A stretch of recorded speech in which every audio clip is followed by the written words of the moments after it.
Hello my dear friends, कैसे हैं। बिल्कुल आप ठीक होंगे और आपने स्टडी भी अच्छी तरह से शुरू कर दी होगी, क्योंकि आपको मार्क्स अच्छे लाने हैं। अर्थात 70/70, 65/65 65 प्लस लाने हैं। अब बात ये आती है, आप जो हमारी वीडियो देख रहे हैं, हमें देख रहे हैं उसमें कि आप लोग सिर्फ जो स्किप करके देख रहे हैं उसको, 1 मिनट 2 मिनट, इससे थोड़ी काम चलने वाला है। डेरिवेशन है पूरा, उसका पूरी डिटेल है। जब तक आप उसका पूरा डेरिवेशन डिटेल नहीं देखेंगे तब तक आपको कुछ भी समझ में नहीं आने वाला है। इसका कोई पैसा थोड़ी लगना आपको। जब आपको घर बैठे ये सुविधा मिल रही है तो निश्चित रूप से डियर स्टूडेंट्स का फ़ायदा उठाइए और अपने यार दोस्तों को भी हमारे चैनल कौन सा फिजिक्स बाय रमेश सर को आप जो है शेयर करिए और दोस्तों को बताइए ताकि वो भी इसका बेनिफिट उठा सकें। तो अब हम शुरू करते हैं आज नेक्स्ट टॉपिक। हमने इससे पहले आपको बताया था किसी बिंदु आवेश के कारण, अर्थात यहाँ पर कोई प्लस क्यू आवेश रखा था और इससे स्मॉल r दूरी पर कोई बिंदु P था। यहाँ पर जो है वैद्युत क्षेत्र की तीव्रता ज्ञात करने का हमने एक सूत्र बताया था, 1/4πε0 और Q/r²। ठीक बात। अब ये तो बात हुई एक आवेश की। यहाँ पर अगर मान लीजिए इसी बिंदु पर बहुत सारे आवेश रखे हुए, Q1, Q2, Q3, बहुत सारे आवेश रखे हैं और इसी बिंदु पे निकालना हमें, तो इनसे जो तीव्रताएं उत्पन्न होंगी वो E1, E2, E3 इस तरह से। अर्थात विभिन्न आवेशों के द्वारा किसी एक ही बिंदु पर अगर हमें वैद्युत क्षेत्र की तीव्रता ज्ञात करनी है तो क्या करना होगा, इन सबका जोड़ के बराबर हो जाएगा। Q1 के कारण उत्पन्न E1 हो गया, E2 प्लस E3 और आवेश हैं तो और भी। अगर सदिश फॉर्म में लिखना है तो वेक्टर लगा दीजिए। हालांकि वैद्युत क्षेत्र की तीव्रता सदिश ही होती है, ठीक है। और क्षेत्र की तीव्रता का जो बिहेव है वो क्या होता है। बिहेव से मतलब ये हुआ कि इसकी डायरेक्शन कैसे निर्धारित होती है। उसके लिए हमने आपको बताया था कि अगर प्लस आवेश है तो वैद्युत क्षेत्र की तीव्रता बाहर की ओर होती है और अगर माइनस आवेश है तो वैद्युत क्षेत्र की तीव्रता अंदर की ओर होती है। ठीक बात, ये समझ गए होंगे अच्छी तरह से। अब हम बात करते हैं वैद्युत द्विध्रुव की। वैद्युत द्विध्रुव क्या होता है, बहुत आसान तरीके से हम आपको बताते हैं।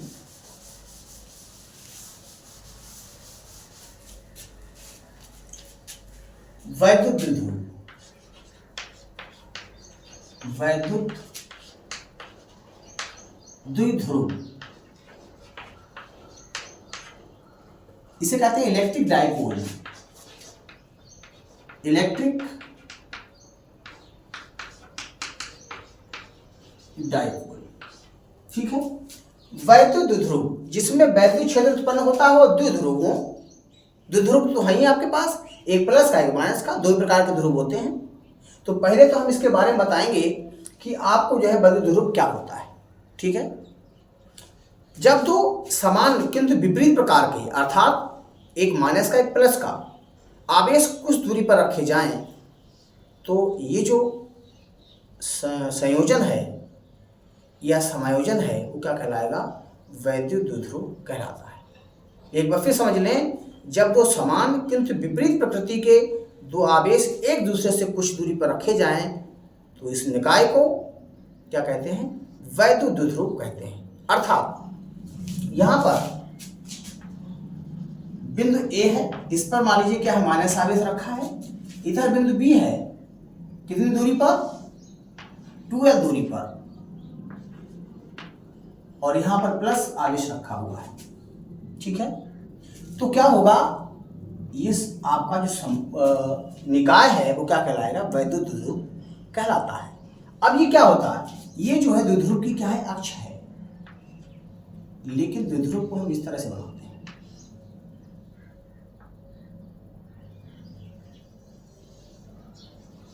ये इस तरह से। इसमें जो वैद्युत द्विध्रुव आपने बनाया है, इसमें देख लीजिए एक माइनस का आवेश है, दूसरा प्लस का आवेश है, लेकिन इसके दोनों के कैसे परिमाण बराबर है। ये तो हमने आपको बताया कि जब दो बराबर किंतु विपरीत प्रकार के आवेश एक दूसरे से कुछ दूरी पर रखे जाते हैं तो ये निकाय क्या कहलाएगा? आपका वैध द्विध्रुव कहलाता है। इसके एग्जाम्पल भी हम आपको दे दें। एग्जाम्पल में क्या? HCl, आप जानते हैं H पर प्लस का, E माइनस का।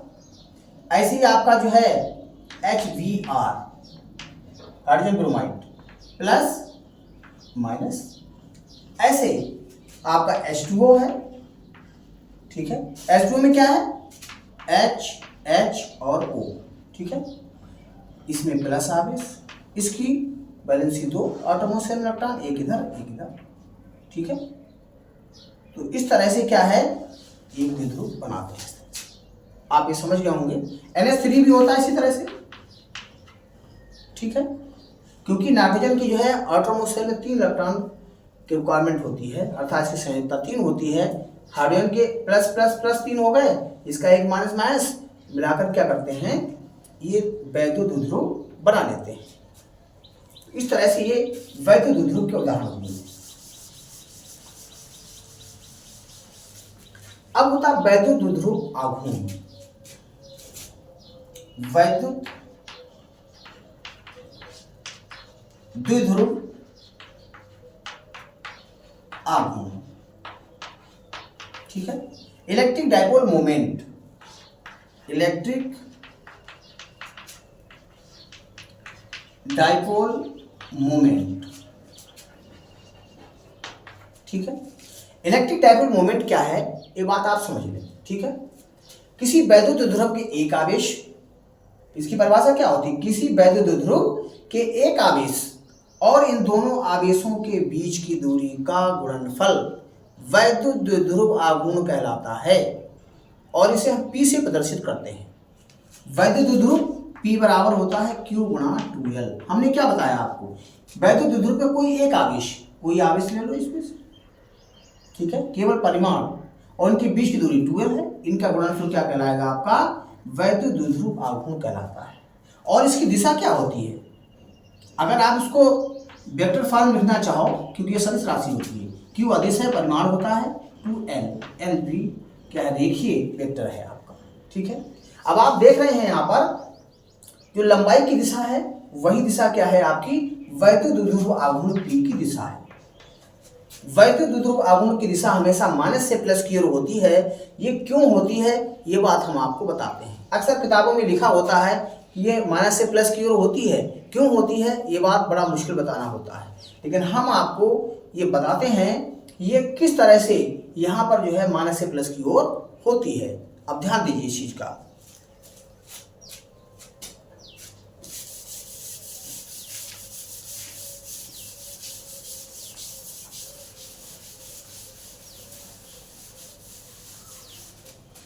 आप ही जानते हैं अच्छी तरह से कि प्रत्येक पदार्थ छोटे छोटे कणों से मिलकर बना होता है, जिन्हें हम परमाणु कहते हैं। परमाणुओं से मिलकर क्या होता है? अणु बनते हैं, और अणुओं से मिलकर एक पदार्थ बनता है। अर्थात किसी पदार्थ के अंदर क्या है? बहुत सारे परमाणु होते हैं, और परमाणु होते हैं तो आपको पता, प्रोटॉन, न्यूट्रॉन, इलेक्ट्रॉन भी होते हैं। अर्थात प्रोटॉन पर प्लस आवेश होता है और इलेक्ट्रॉन पर क्या होता है? माइनस आवेश होता है, ठीक है। इन दोनों का केंद्र एक ही होता है। अर्थात कैसे? देखो बताते हैं आप। ये नाभिक है, इसमें प्रोटॉन भी है, न्यूट्रॉन भी है। इसका केंद्र ये हो गया। इसके चारों ओर क्या है? इलेक्ट्रॉन एक निश्चित कक्षा में क्या है? ये घूम रहे हैं, अर्थात वृत्ताकार कक्षा में घूम रहे हैं। बोहर ने बताया था कि कोई भी इलेक्ट्रॉन जो है अपनी उन्हीं कक्षाओं में घूम सकता है जिनमें उसका कोणीय संवेग J बराबर NH/2 पाई के बराबर हो। अर्थात जब ये निश्चित कक्षा हो गई, अर्थात ये जो दूरी है वो आपकी त्रिज्या हो गई। जब ये त्रिज्या हो गई तो ये केंद्र आपका जो है, इसका केंद्र कहलाएगा वृत्ताकार पथ का, ठीक है। और जो धनावेश और प्रोटॉन है उसका भी केंद्र यही है। अर्थात परमाणु के अंदर जो इलेक्ट्रॉन और प्रोटॉन होते हैं उनका दोनों का केंद्र एक ही होता है, अर्थात कंसेंट्रिक होते हैं, संपाती होते हैं इनके केंद्र। ये देखिए यहाँ पर परमाणु है और यहाँ कंसेंट्रिक है, ये सेंटर है इनका, संपाती केंद्र है। हम क्या करते हैं? एक प्लेट इधर, एक प्लेट इधर, ये बैटरी से यहाँ जोड़ दी हमने प्लस की, यहाँ से क्या किया हमने? ये माइनस से जोड़ दी। जब ये माइनस जोड़ दें, प्लस से जोड़ दें तो धनावेश होगा यहाँ, और यह माइनस से जोड़ देंगे तो ऋणावेश होगा। अब देखिए क्या है, यहाँ पर प्लस और माइनस होने की वजह से क्या वैद्युत क्षेत्र यहाँ इनके बीच में उत्पन्न हो गया, अर्थात यहाँ पर जो प्रोटॉन और इलेक्ट्रॉन हैं वो क्या करेंगे, प्रोटॉन जो होगा अर्थात धनावेश क्या होगा, इस दिशा में चला जाएगा माइनस की ओर, ठीक है, और इसका जो ऋणावेश है वो प्लस की ओर चला जाएगा, ठीक है। तो आप देख रहे हैं, क्या देख रहे हैं, ये लंबाई L हो गई, L लंबाई इधर भी हो गई, कि जो ऋणावेश है वो क्या हुआ, लंबाई की दिशा में धनावेश की ओर है। जिस तरफ लंबाई की दिशा है उधर ही क्या है, इसका ऋणावेश की जाने की दिशा है, समझ गया। तो इस तरह से जो वैद्युत द्विध्रुव यहाँ पर आघूर्ण बन रहा है इसकी दिशा क्या होगी, माइनस से प्लस की ओर होती है लंबाई की दिशा में, ठीक है। अब यहां से देखिए बाहर देखो, इसके द्विध्रुव के बाहर क्या है, द्विध्रुव के बाहर जो आघूर्ण की दिशा है वो जो है प्लस की ओर होती है, लेकिन द्विध्रुव के अंदर अक्ष की दिशा में माइनस से प्लस की ओर होती है। ये बात आप समझ लें अच्छी तरह से, ठीक है। द्विध्रुव के अक्ष के अनुदिश क्या होगा, माइनस से प्लस की ओर, और बाहर क्या होगा इसके, प्लस से माइनस की ओर। तो इसकी दिशा आप समझ गए होंगे।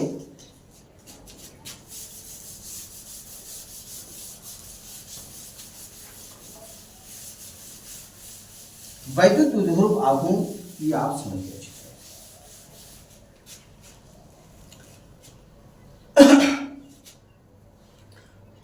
अब यहां पर ये वैद्युत द्विध्रुव क्या है, इसमें दो आवेश आ गए, माइनस और प्लस, अर्थात ये अपने चारों ओर क्या करेंगे, वैद्युत क्षेत्र उत्पन्न करेंगे। वैद्युत क्षेत्र उत्पन्न करेंगे तो इसका मतलब वैद्युत क्षेत्र की तीव्रता भी होगी। तो यहाँ पर दो कंडीशंस होती हैं। अगर हम वैद्युत द्विध्रुव को कैसे अर्थ की यानी सरफेस के क्या है, सतह के समांतर रख दें तो वैद्युत क्षेत्र की तीव्रता किसी बिंदु पर क्या होनी चाहिए। अगर हम इसको लंबवत रख दें तो वैद्युत क्षेत्र की तीव्रता, कोई बिंदु इसके लंबवत है तो वैद्युत क्षेत्र की तीव्रता कहाँ पे होगी। ये दो कंडीशंस इसमें हैं, क्या, वैद्युत क्षेत्र वैद्युत द्विध्रुव के कारण उत्पन्न क्षेत्र की तीव्रताओं के व्यंजक। ये बहुत इंपॉर्टेंट है, मोस्ट इंपॉर्टेंट, आपके जो बोर्ड का एग्जाम है उसमें जरूर आता है। अक्षीय वाला इस बार आया था, अगली बार निरक्षीय भी आ सकता है, अक्षीय भी आ सकता है, दोनों आ सकते हैं। तो हेडिंग डालते हैं सबसे पहले स्टूडेंट्स,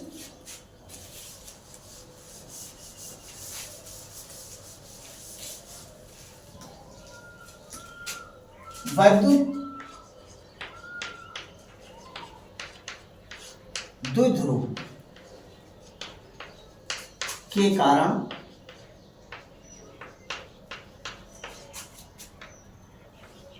क्षेत्र की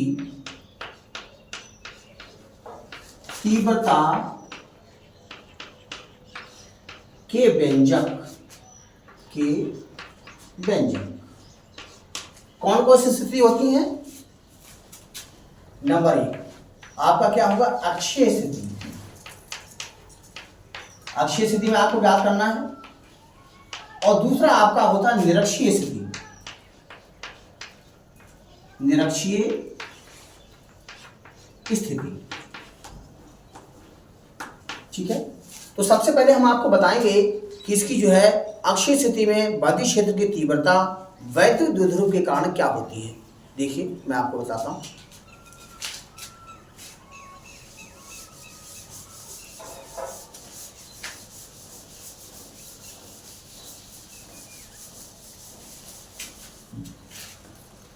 तो आपका पहला हेडिंग हो गया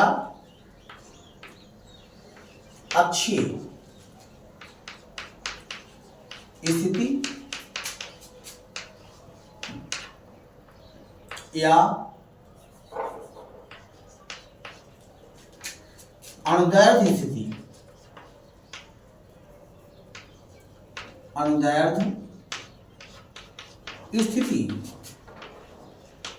या रेखीय स्थिति भी कह सकते हो, रेखीय या समांतर भी कह सकते हो। रेखीय स्थिति में देखिए स्थिति में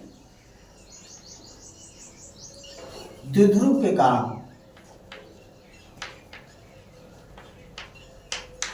कारण उत्पन्न क्षेत्र की तीव्रता का व्यंजक, यह आपका मोस्ट इंपॉर्टेंट है, मोस्ट इंपॉर्टेंट 5 नंबर का जरूर आता है।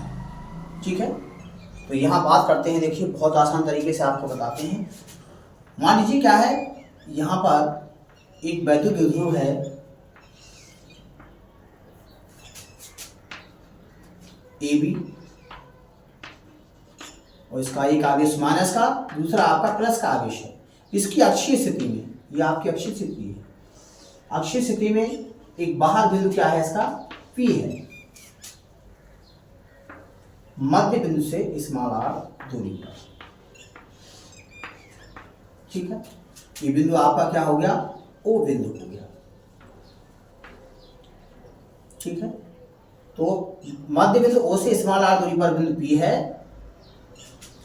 और प्लस Q के कारण क्षेत्र की तीव्रता आपकी इधर E1 हो गई, इधर आपकी E2 हो गई।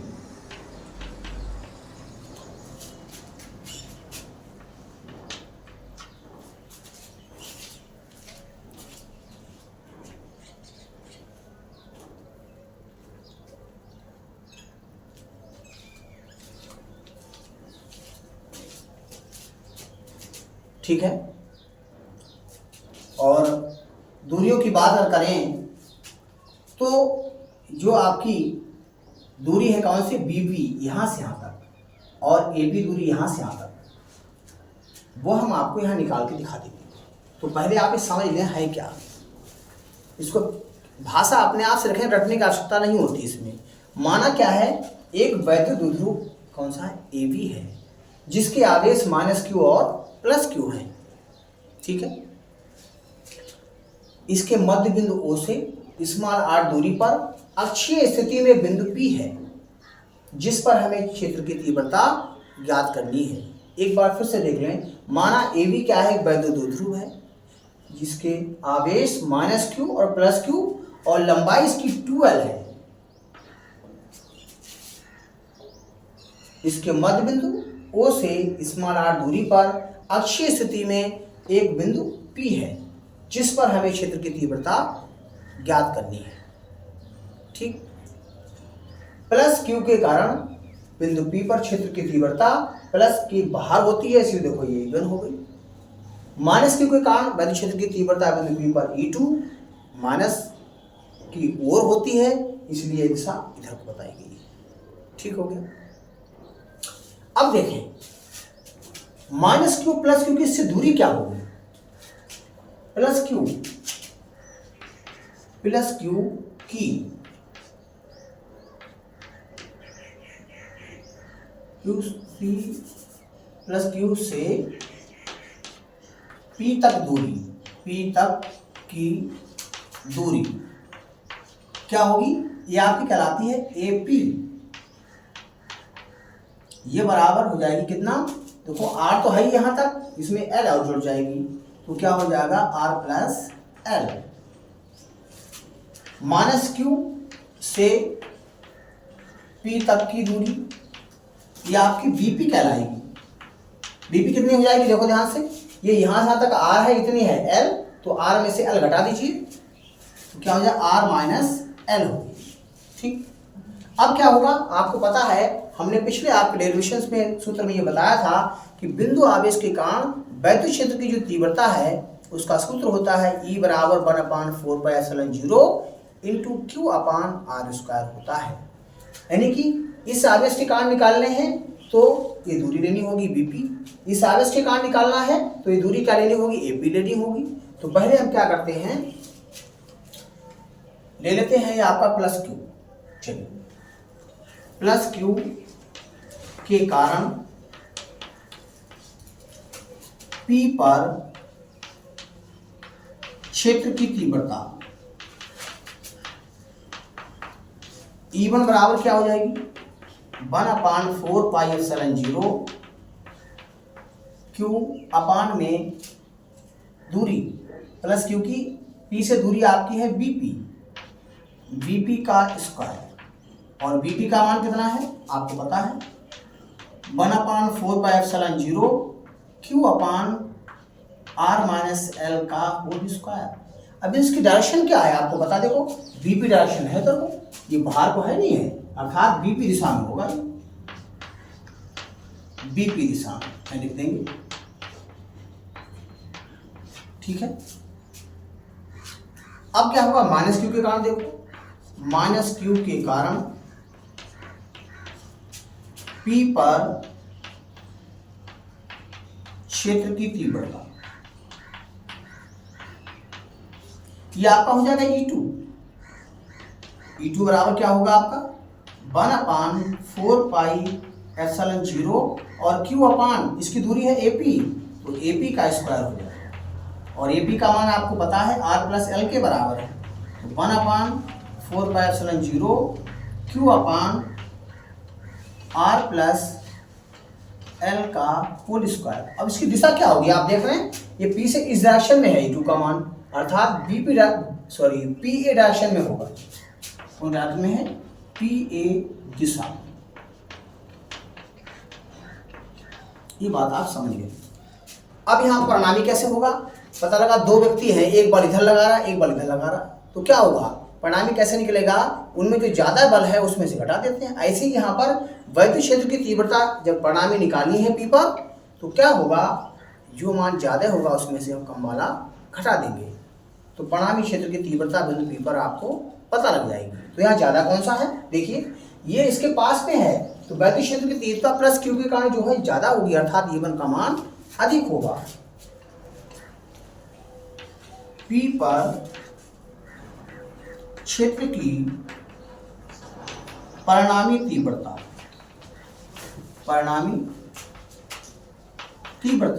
ये E बराबर आपका हो जाएगा E1 - E2, लिख देंगे E1 is greater than E2, ठीक हो गया। इतनी बात आप समझ गए होंगे, इसका स्क्रीनशॉट भी ले सकते हैं आप, बहुत आसान है, इसको देख लें गौर से, लेकिन करना जरूर है इसे, 5 नंबर में आएगा जरूर पक्का। चलिए आगे बात करते हैं। अब इसमें क्या करेंगे हम, E1 और E2 की जगह जो मान हमने निकाले हैं ये वाले, ये हम दोनों मान यहां रख देंगे, तो देखिए क्या होता है आगे।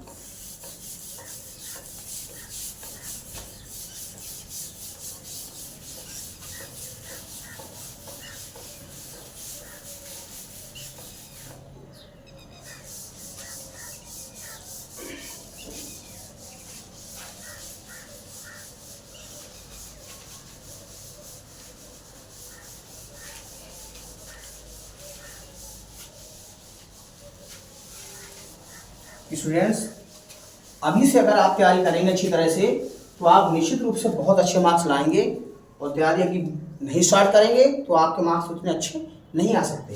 तो हम बात करते हैं आगे E की, तो E बराबर क्या हो जाएगा, E1 - E2 आपको दिया हुआ है, ठीक है। तो क्या करेंगे, E1 का मान है 1/4πε0 इंटू Q अपान में r - l का होल स्क्वायर माइनस 1/4πε0 Q अपान r+l का होल स्क्वायर, ठीक हो गया। अब आप देख रहे हैं Q अपान 4πε0 क्या है, कॉमन है, इसकी गुणा कर लेंगे इससे, इसे बाहर निकाल लीजिए, तो E बराबर हो गया Q अपान 4πε0 1/r - l का होल स्क्वायर बचा इधर, माइनस 1/r+l का होल स्क्वायर। स्टूडेंट्स यहाँ गलती करते हैं, क्या करते हैं कि जब कॉमन ले लिया तो यहाँ 1 छोड़ देते हैं, 1 लिखना बहुत जरूरी है, ठीक है। अब क्या करेंगे, अब हम इसका एलसीएम ले लेंगे, कैसे, Q अपान 4πε0, यहाँ देखिए एलसीएम लेने के लिए कुछ नहीं करना है, इनको पास उठा कर रख दीजिए बस, ठीक है। अब क्या करोगे, अब करना यह है, इसकी यहाँ गुणा कर दो, इसकी यहाँ गुणा कर दो, तो r प्लस एल का whole square minus r minus L का होल स्क्वायर। ठीक, इतनी बात आप समझ गए होंगे अच्छी तरह, बहुत आसान है।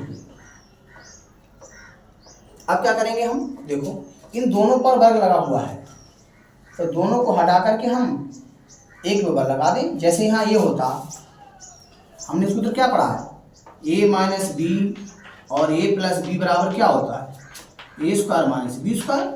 ऐसे यहाँ पर क्या है, इसकी और इसकी दोनों की जब गुणा हो जाएगी तो क्या होगा, R square minus L square.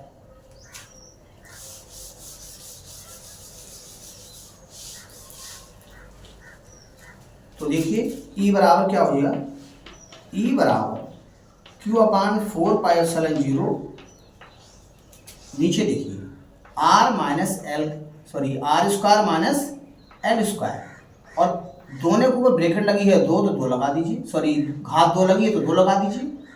अब यहाँ क्या करेंगे, ये a प्लस बी का होल स्क्वायर यानी कि R square plus L square plus 2LR minus, अभी ब्रैकेट अभी नहीं हटानी है, यही गलती करते हैं आप लोग, इसका स्क्वायर कर लो पहले, आर स्क्वायर ये a माइनस बी का होल स्क्वायर है, एल स्क्वायर माइनस 2LR। अब देखिए क्या करना है, हमें करना ये है कि हम ये ब्रैकेट से पहले माइनस लगा हुआ है, इसको हम हटाएंगे पहले, तो अंतर के चिन्ह बदल जाएंगे, माइनस माइनस और प्लस। ठीक है, इतना देख लीजिए, आप स्क्रीन शॉट भी ले लीजिए, बहुत अच्छा है आपके लिए। चलिए आगे देखिए,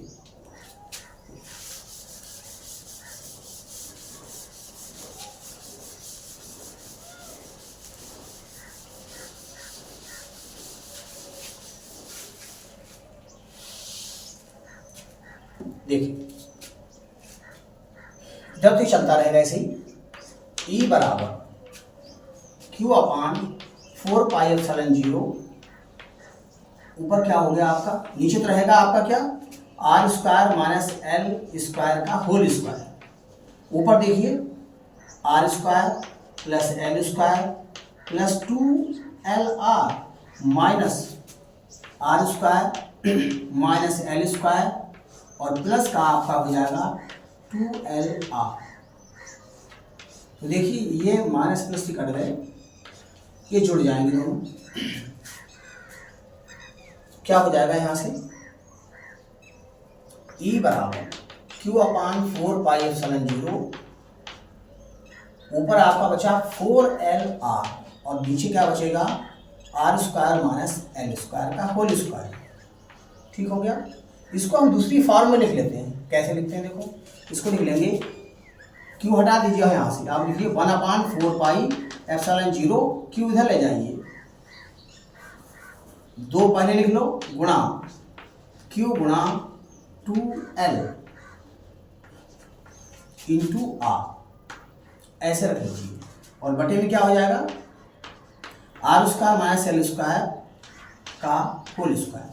ठीक है, यहाँ पर क्या है, यहाँ पर देखिए Q गुणा 2L किसके बराबर हो गया, वैद्युत द्विध्रुव आघूर्ण P के बराबर।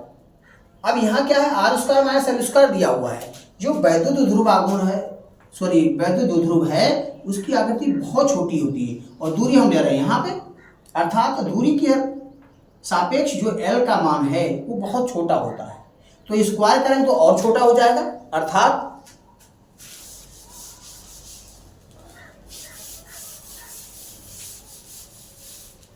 यहाँ पे देखिए,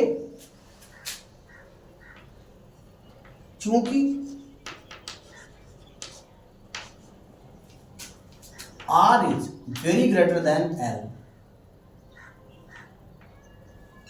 तो आर स्क्वायर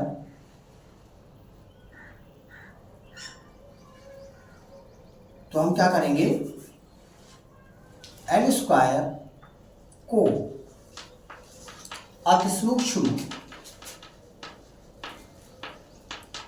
होने के कारण